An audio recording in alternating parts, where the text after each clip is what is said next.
Ladies and gentlemen, please welcome President of Project Veritas, James O'Keefe.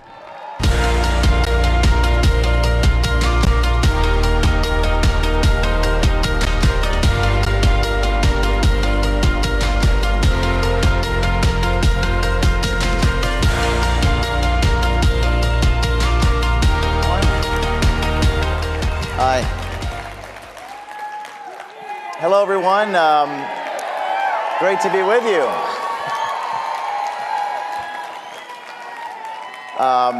Great to be here in Florida. Great to be here.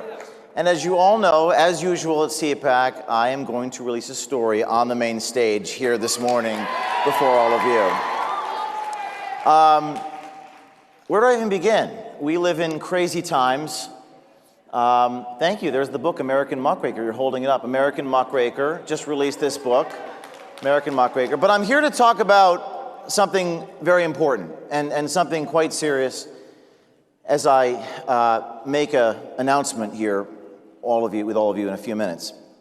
We've done a lot of stories about CNN over the last 5 years.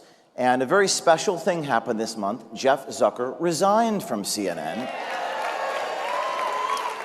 But I want to play a few clips to remind you of the things that we've done before I bring out a very special guest. This is a story we did just this past year on CNN. Control room technical director named Cary Poarch. I want to play a clip or two from what we exposed. I think we got him through this term. We would always show shots of him jogging, him in aviator shades, and like you paint him as a young geriatric. We were creating a story there that we didn't know anything about. So that's I think that's propaganda. Cary Poarch calling the network propaganda. They call themselves the most trusted name in news. Listen to this. You all saw this clip saying that COVID was gangbusters for the ratings. COVID, gangbusters of ratings. COVID, gangbusters of ratings. Also talking about the death toll on the screen, saying that they want more people to die so the ratings can go up at CNN. Horrible stuff caught on a hidden camera back in April of this past year. Which is why we constantly have the death toll on the side. Let's make it higher. Like, why isn't it high enough, today? Like, it would make our point better if it was higher. Make our point better if more people died from COVID, says Cary Poarch. And this is a really interesting moment at Project Veritas. I think of all the things we've done, people say, what's one of our favorite stories? I love this moment because it exposes how horrible they are. See, at the end of the day, it's all about fear. What is going to change things? It's people ceasing to be afraid and ceasing the approval of the powers that be, that have the power to affect your reputation. Now, this man says it's all about fear. He says, quote, fear drives ratings. Like, fear really drives numbers. Fear is the thing that keeps you tuned in. If it bleeds, it leads. Yeah. If it bleeds, it leads. Yeah. No one ever says those things out loud, but it's obvious. No one ever says those things out loud. Fear. It's all about fear. Very revealing moment. Now, after we did this story, one of the biggest in our history, Twitter banned us. Twitter banned me for quoting CNN. Why didn't Twitter ban CNN? I'm not the one who said these things. Misinformation. Well, you could see their lips moving, so I'm not sure what you mean by misinformation. I didn't make any claims. Now we're not even on Twitter, although what's interesting about that is almost every story we've done since April has trended on Twitter, even though we're banned on Twitter. So let me fast forward. We've done a lot of stories on CNN over the last 5 years. You all remember this one. They'll never say these things publicly, but they'll say them privately. Hey, man. We met in Palm Springs a few years back. Good to see you, man. You good? Yeah. How you been? What are you doing? Good. What do you think's going to happen this week? I mean, with the whole Russia thing. The Russia thing is just a big nothing burger. Russia thing, a big nothing burger. He's talking about Trump and Russia. Welcome to CNN, home of the nothing burger, Van Jones. But these people, what the O'Keefe video a hoax? I'm not sure what's a hoax about it. You could see that was the raw clip that we played. And we've done other stories about people inside CNN engaged in unfortunate acts This man was a producer for Rick Salibi. He was soliciting pictures of his fiance's underage daughter. He resigned from CNN in December after we exposed what was going on there, and we confronted Rick Salibi like we always do. They used to do this. They used to confront people in the street. Journalists used to sort of, be adversarial and expose the powers that be, and now they just all work in concert with the powers that be. And that's not really how journalism ought to be. Journalism is exposing what powerful people do not want published. When they relay to you what they do want published, that's called public relations. That's not journalism. So we've done all these stories through the years, just some headlines of the things that we've done, resignations at CNN. CNN thinks it's fine. Jeff Zucker acted like nothing happened. But in the course of doing this, I met a man named Cary Poarch, one of our whistleblowers, came on stage 2 years ago. And Cary was a whistleblower at CNN. He said he had to record what was going on inside the network. He felt compelled to do it. He said, I have no choice, James O'Keefe, but to secretly record my colleagues. I decided to wear the camera because I didn't see any other option, because I noticed that I was in a very unique position in space and time to just do something to protect the Republic. And one of the men that Cary recorded was actually not a bad guy. He was CNN's Washington Bureau manager of field ops. His name was Patrick Davis. He sort of said the things that you might say. He was an unwitting whistleblower. He worked at CNN for 25 years, and this is recorded at a DC restaurant. Listen to what he says about the most trusted name in news. I'm not super thrilled with what we do. All we gotta do is take an anchor and put them at the desk and tell the news. We're so busy trying to get appointment viewership. Well, and you learn that in journalism school. We're supposed to be middle of the road. That's our job. Now it's just infotainment. That's all it's become. Just infotainment is what Patrick Davis says. He also talks about Jeff Zucker in this undercover meeting. Again, he does not know that he's being recorded by one of our undercover people who works at CNN. 95. I've been here for a little while. Hate seeing what we were and what we could be and what we've become. It's just awful. And the buck stops them. And we've had other I've been through so many presidents now. Some that are just so hands off that you don't even hear from them for a month. You know what I mean? He's involved every day, has a plan, whatever. I just don't agree with it. I haven't listened to 9 a.m. call in about 15 years. Okay. I just stopped. Speaking of the 9 a.m. call, Veritas, by the way, has sources everywhere. We have people everywhere. People say, what's next? I say, what is not next? You name it, we got people, the Defense Department, Department of Justice, education, everywhere, including still inside network news. And someone gave us the dial-in for the Jeff Zucker conference call. And we listened to that and recorded it for 2 months. And then on the 61st day, I said hello to Jeff Zucker. You're unmuted. Hey, Jeff Zucker, are you there? Hey, yes. This is James O'Keefe. We've been listening to your CNN calls for basically 2 months, recording everything. Just wanted to ask you some questions if you have a minute. Do you still feel you're the most trusted name in news? Because I have to say, from what I've been hearing on these phone calls, I don't know about that. I mean, we got a lot of recordings that indicate you're not really that independent of a journalist. Okay. Thank you for your comments. So everybody, in light of that, I think what we'll do is we'll set up a new system. I'm surprised he talked to me. That, by the way, if you if you set up the new systems, we'll just get on your new system, Mr. Zucker. Zucker resigns from CNN, and now it comes out some unethical things that may have occurred. Apparently, a symbiotic relationship with Andrew Cuomo, and all these things that have happened. So, I want to make an announcement in 1 minute, and someone's going to come on stage and say something very profound to you. I'm not sure this has ever happened before in this way.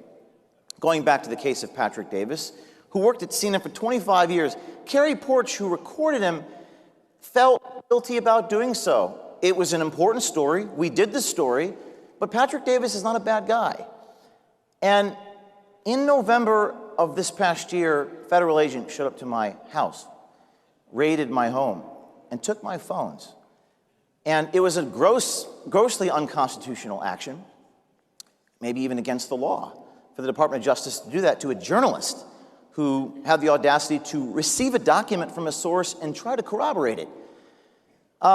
So we live in dystopian times, but people here will say, well, what can I do? How can we change it? Some of you are so cynical, you say, well, nothing ever happens to these people. No one will hold them accountable. Okay, well, with that attitude, nothing will happen. But there are a lot of good people in these institutions who need to speak up, who need to be brave, who need to do something, who need to expose them. And that's not a political mission. It's a one of revelation, exposing the reality of things, more maybe even an artistic mission more than it is political. Patrick Davis, 25-year veteran of CNN, was recorded by Cary Poarch, was brought into CNN's headquarters, and in some other cases, people have recanted their statements. Patrick Davis stood by his statements when he gave a talk at CNN headquarters, and people actually applauded him. And everyone applauded. I was shocked. I mean, I owned my words. You owned your words, and they applauded you for it at CNN. Right.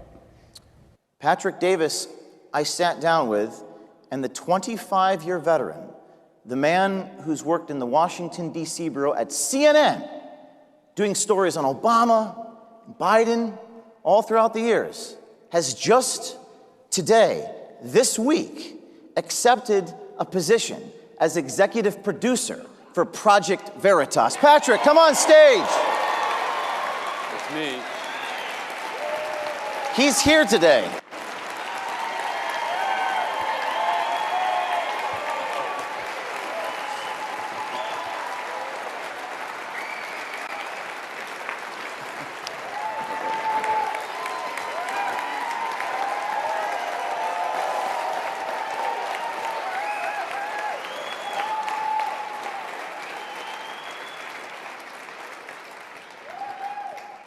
Thank you. It's great to be back in Florida where people still believe in freedom. Always love visiting here.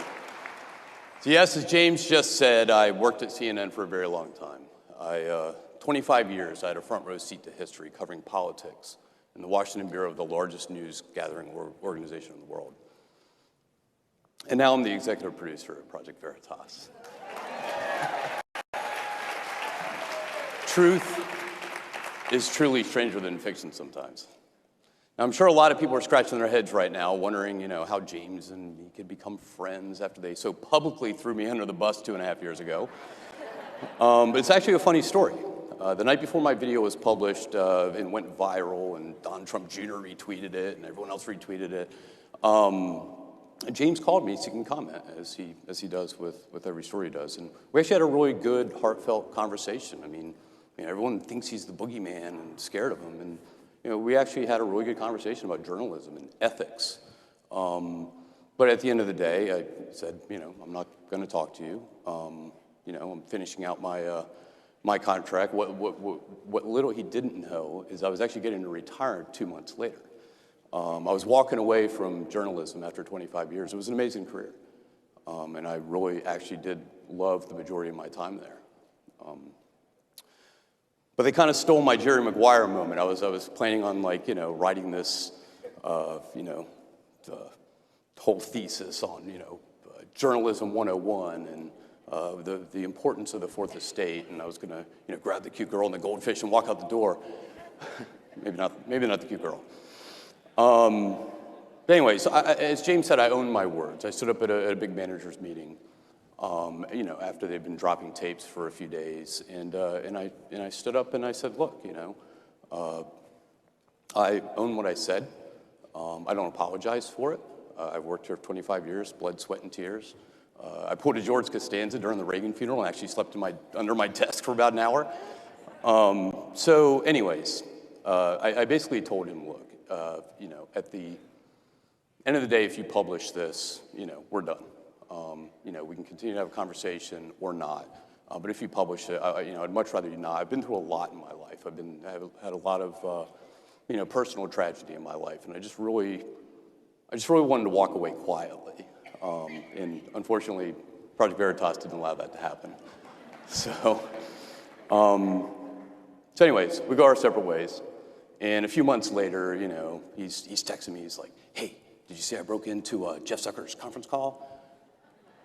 So I would just like screenshot the cover of the book, How to Win Friends and Influence People, and send it back to him. You got to earn my trust, and you haven't done that yet. So after a couple of years of these smart-ass texts going back and forth, I'm sitting on my couch one night, getting ready to watch a movie, and my phone starts blowing up. And I look down, and it's James. "Why aren't you at work right now? Yeah, I gave you an assignment, and you didn't finish your assignment. I'm here doing your assignment for you." And I just laughed, and I'm like, "Hey, dude, you got the wrong guy." So I said, "You know what? We've been kind of going back and forth for a couple of years. Why don't we sit down and have a conversation?" He was like, "Hey, I'm actually going to be, you know, in Annapolis for a wedding this weekend. Why don't we meet?" So we did. And we sat down for, you know, a solid 2 hours, and we talked about everything under the sun. We probably spent maybe 5-10 minutes on my situation, and he explained, you know, how difficult it was. They stayed up late that night trying to decide whether or not to publish my stuff, because I was like, you know, I'd rather you not. I'm getting ready to walk away from this. And, but you know, we really didn't spend that much time on that. We actually talked about life and love and loss and heartbreak and literature and being on the water. We're both big boaters, and so we kind of bonded on that. And sure enough, a few days later, I ended up in New York, meeting the rest of the team. He said, "Why don't you just come up and meet everyone and see how this goes?"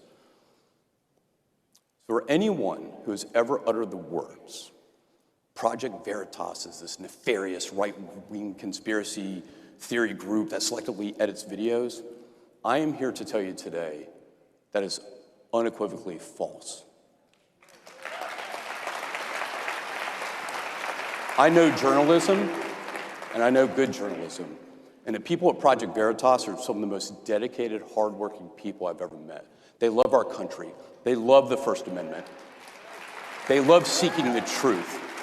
And it's not easy working there. I mean, our undercover journalists have no life. You know, a lot of us do. I mean, you know, 12 to 20-hour days, pretty typical at Project Veritas.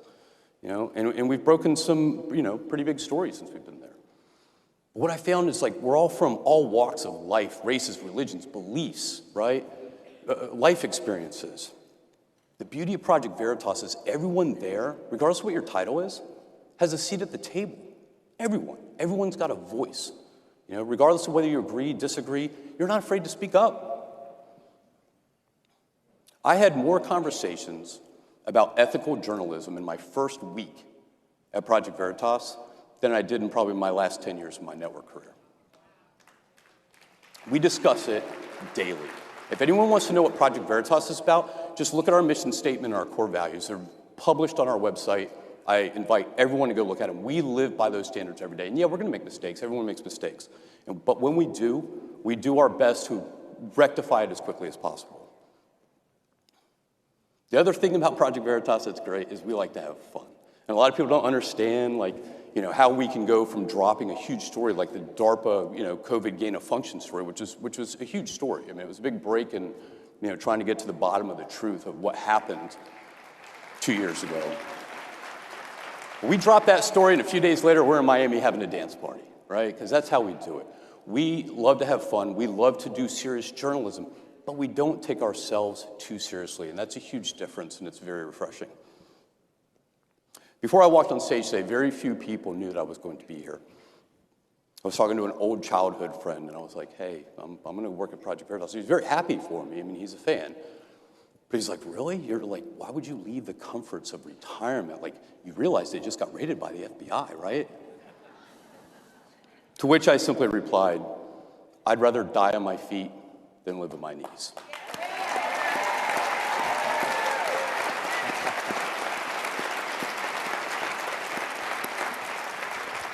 Most people would run away from a situation like this. You know, the FBI blowing into doors of journalists. Most people would run away from that. I ran towards it. That was one of the biggest, if not the biggest, abridgments of the First Amendment I've ever witnessed. And if anyone who knows me and knows my heart and knows how I feel, I am truly passionate about the Constitution, especially that First Amendment. Without that First Amendment, there's a reason why it's first, right? Our founding fathers knew.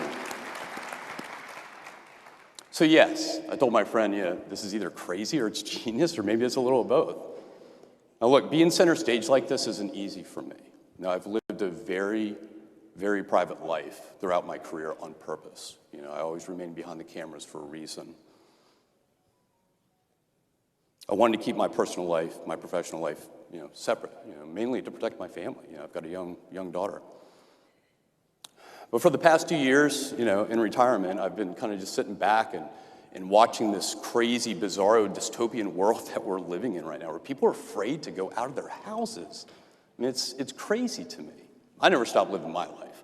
I mean, I was out on the water every day and paddleboarding and everything else. Governor's like, you can't do that, and I did it anyways. But when a grandmother in Canada is peacefully protesting and gets trampled by police on horseback, when the FBI raids the homes of journalists, enough's enough. It's time to stand up. Yes, this has been a nightmare for all of us, but my heart truly breaks for the children.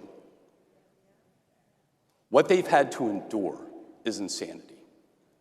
Children aren't meant to be in isolation. As adults, we're supposed to pass down a better world to the next generation, and we failed our children miserably in the last 2 years.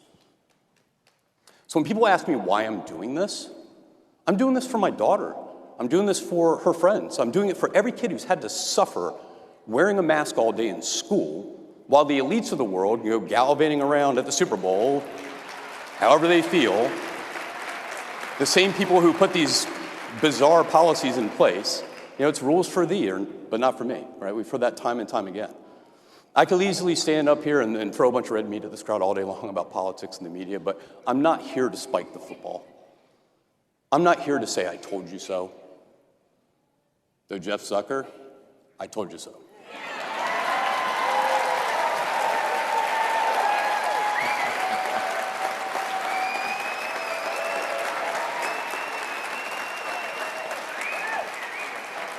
I'm here to reach out to all journalists, all of my friends at CNN, Fox, ABC, CBS, NBC, The Washington Post, and everyone in between. We need to do our jobs.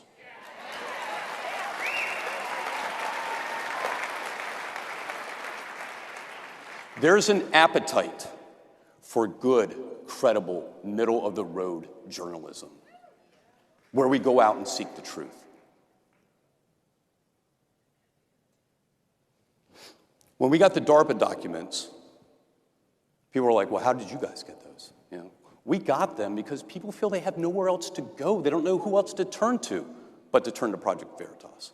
These massive news organizations with billions of dollar budgets and huge staffs, and here we are, tiny little Project Veritas breaking this major story in January. The fact of the matter is, 2 years into this pandemic, we still don't have answers. No one's been held accountable. We used to run to the podium with our mics in hands, asking the people in power the tough questions. Now we stand in front of the podium with a megaphone, blasting what the people in power want to hear to the people at home. That's not journalism. That's propaganda.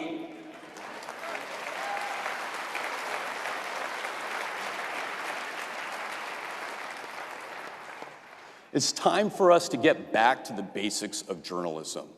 Just put an anchor at a desk and tell the news straight. No agendas, no opinions, no spin. Just tell it straight. Stop telling people at home what to think. The American people are much smarter than you give them credit for. Tell them the news without the spin, the way we used to do it, without the opinion, without the scare tactics, and let the people at home decide for themselves what to think.